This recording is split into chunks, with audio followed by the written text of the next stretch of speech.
Our first word on this list is renescent. The word renescent means to spring up again, to bring into vigor. It's a fairly sophisticated word. It comes from the Latin renesci, to be born again. Of course, you can see the RE that we've talked about so much. The RE means again, and the nes, or in this case it was natus, means to be born. We've had that root before also. So it means simply to be reborn again. Thus it should be paired up with the seventh one down on the list, reborn. Next word is sort of a gloomy word. It looks gloomy. We want to make sure you know exactly what it means. To be morose is to be very gloomy, maybe very pessimistic or sad. It comes from the Latin more, and which means rules, but it also has a connotation with death, so you see it in usage both ways. You get it in the sense of rules as in the word moral or mores, but in the sense of death as in morbid or mortuary or immortal. It's usually more of an M-O-R-T. So it should be paired up with the top of the list, gloomy or sullen. Sullen is another word for morose or sad. Our third one on the list is mendacious. If you're mendacious, you have not an honest streak to you. You may be lying. You may commit false acts. And again, it comes from a Latin root mendax, which meant lying or deceitful. In this particular case, that's not really an important root for you to remember, so we won't review that too much. If you're a mendicant, you're somebody who lies, so you might see it in that form too. It's related to having fault or defects or carelessness, and you can see that. So if you're mendacious, you have to pair that up with the ninth definition on the list, which is telling lies, especially habitual lies, dishonest. You're a mendacious person. Our fourth word is complacent, and you might actually even be able to guess this if you've never seen the word before, because it's pretty close to the word comply. If you think about it, comply, complacent. And if you're complacent, you're sort of disposed to please others. You're agreeable. And its origin comes from the Old French. Of course, almost all French comes from the Latin. So the Old French complaire meant to please, and it's from the Latin to be pleasing. And you can see the root of that. The com is with, and the plaisant and the plac meant to be pleasing. So it's really not changed that much from the Latin and the French. So complacent should be paired up with the third item on the list, willingly compliant or accepting of the status quo. A lot of times complacent people say, oh, what the hell, I'll go along with it. And that's considered a complacent attitude. It's not always necessarily a good thing. You can be overly complacent. Our fifth item on the list is sanctimony. Pay very close attention to that. Mony is the suffix. We don't really talk a lot about suffixes, but mony is the situation of being in something like matrimony, testimony, and so forth. So you see a lot of monies in English. The root there, the beginning, is sancta, and if you're sanctimonious, or you have sanctimony, you're basically being a hypocrite in your religious devotion. That's originally what it means. It doesn't really necessarily have that religious connotation, but it certainly is a negative word, no matter how you look at it. It's from the Latin, and you can almost see the word saint in it. Sanctus meant holy, and we get sanctify, sanctum, and even the word saint.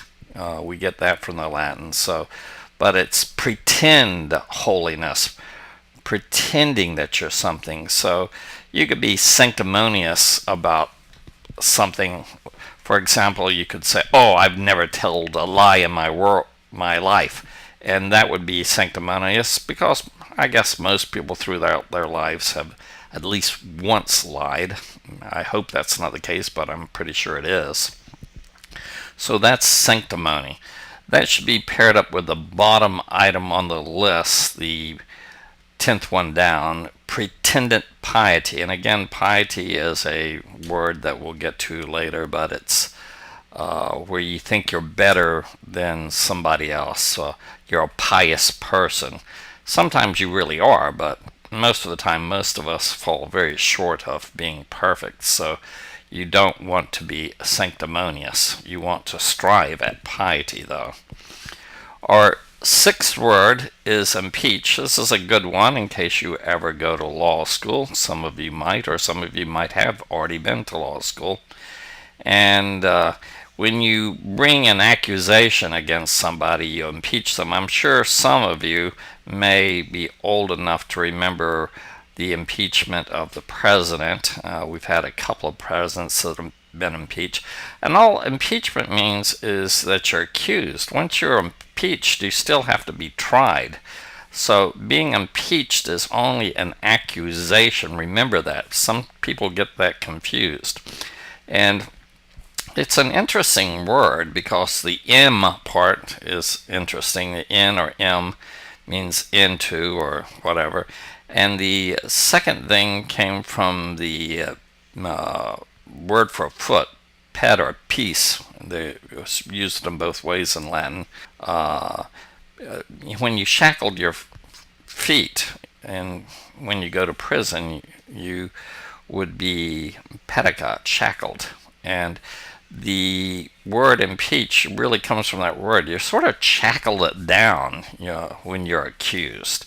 So be careful not to use that incorrectly. A lot of people use the word incorrectly in court when you question a witness to see if you can get him to tell the truth because you think that he's not telling the truth, or she, as the case may be. You are impeaching him or her. It should be paired up with the fourth item down, to accuse. Our seventh word is desultory, not desult, desultory. And if you're desultory, you're lacking in consistency. You're not constant. You lack order, especially visible order. You're incoherent sometimes. So it's a sophisticated word, but a very useful word because there's a lot of desultory acts that happen every day, and it's nice to describe them perfectly without using 10 or 15 words when you can just use one word. You can see the day part, the down part, and the other part is not an important root. It meant to jump or leap. It actually comes distantly from the word salt. Remember, the word salt, which to us is just something we put on food, used to be a much more important word than it is now. Salt was what people used to get paid with in Roman times. That's why we have a salary. So it was away from what was important, away from being salient. It's another use of the word salt that we have in English. So if you're desultory, you are lacking consistency. Therefore, that should be paired up with the eighth item down, loose or rambling. You don't want to be accused of that. Number 8, sort of a fun word, ferret. I'm sure some of you have heard of the animal a ferret, but in this case, the ferret can be used in that way. It's an animal. It's domesticated. It's actually called a polecat. But we generally try to use it in the second way, which is to drive out our search. And the reason why that is although we don't use it this way now, use them this way now, ferrets used to be used as sort of like dogs. They domesticated it to find and search other animals. So you used them when you were hunting. They could use their sense of smell to find things. So you would use a ferret to search and find something or drive something out. So now we use it in that sense. We want to ferret something. We want to find, search, or do something of that nature. So it should be paired up with the fifth item down to search out. Very important word. The origin's not so important, but you should remember the animal. They're sort of cute animals. The next word is audacious. You may have heard of this. If you're audacious, you're extremely bold, maybe original, maybe unrestrained. It sometimes can be used as a negative word. Your audacity bothers me, your boldness bothers me, but not always. It's very, very loosely related to the Latin auda, which sound like audio, but it's a very, very loose back. It's more directly located to dicia, which meant daring or boldness in Latin. So again, the root's not going to help you too much here, because odd and excessively bold don't seem to match up. That happens sometimes, unfortunately.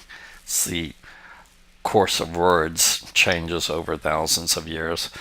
It should be paired up with the sixth item down, excessively bold. So if you're audacious, you're excessively bold.